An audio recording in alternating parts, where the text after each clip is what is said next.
ভ্রমণের ক্ষেত্রে আপনাকে সবসময় যেটা মাথায় রাখতে হবে, আপনি নির্দ্বিধায় যে কোনো জায়গা ভ্রমণ করতে পারবেন। তবে শম্ভুনাথ মন্দির, এখানে খুব বেশি বানর রয়েছে। Yeah, exit. যদি আপনি ভয় পান তখন বানরগুলো এড়িয়ে চলবেন।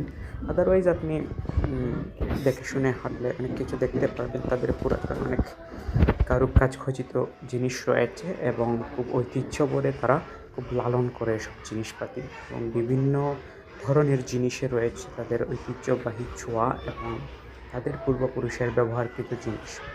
সবচেয়ে বেশি রয়েছে পাথরে ডিজাইন করা, পাথরে খচিত কিছু মূর্তি, যেগুলো খুব অসাধারণ। তো